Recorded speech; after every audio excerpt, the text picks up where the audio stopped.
Okay, just pick up where I'm working at here.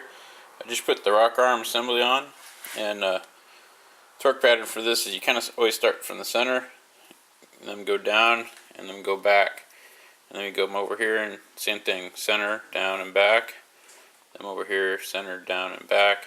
Over here, center, down, and back.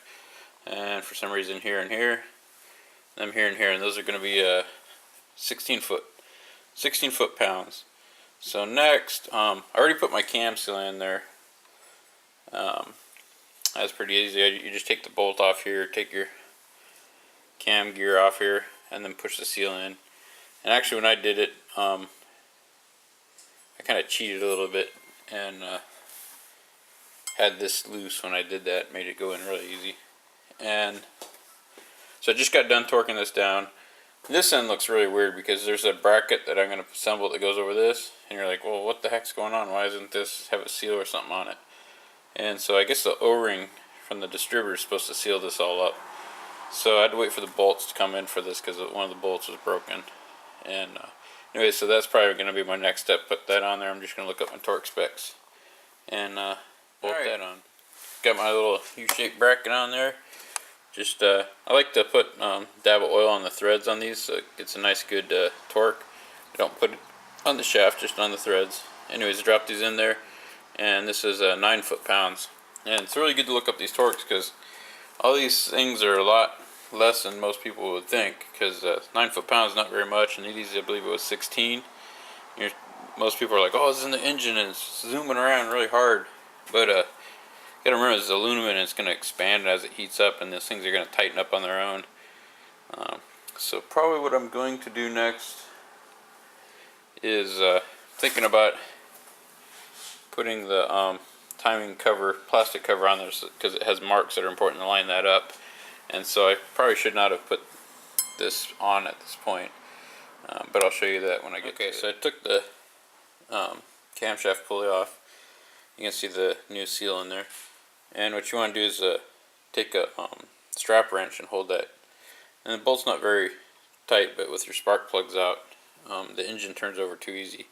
So you just hold it with a strap wrench. I couldn't do it with two. I need two hands, one to hold the strap wrench and then just a 12mm ratchet there.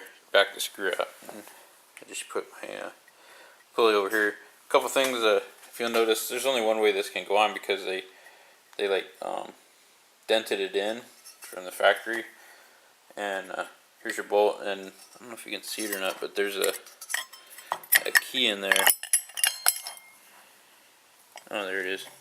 There's a key right there, and you want to make sure you don't lose that key when you take it out, because the camshaft is notched for that key, so you don't have to worry about a timing issue as far as putting that cam pulley on. In other words, your up's always going to be up in relation to the cam shaft because it's all keyed and only goes on one way. So now I'm going to put the cover on. Call it the inner upper timing cover. I'm going to show you on the timing cover. So I got new gaskets on there.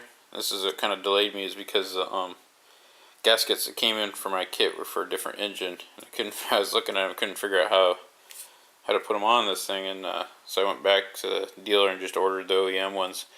They're a little bit expensive, but I kind of had to do that because I wasn't sure why my kit gaskets weren't fitting, and so this kind of had to pay for that experience. Now that I know what these look like, I could go and just get some cheap ones out of a regular parts store, and they weren't too bad. I don't know, $12 for both of them or something like that. Anyway, so this is going to go to the engine side, and I'm not going to flip it over because I'm afraid my gaskets will fall off. But there's some marks, and I'll show them later on the other side that you use to line up that camshaft. Okay, I got my lower timing cover on, and like this little notch right here is an alignment mark. So it's important to get this on before you play around with lining up that top pulley. And can't probably see the bottom bolt, but there's just one here and one there. And I looked it up, and it's like 7 foot-pounds.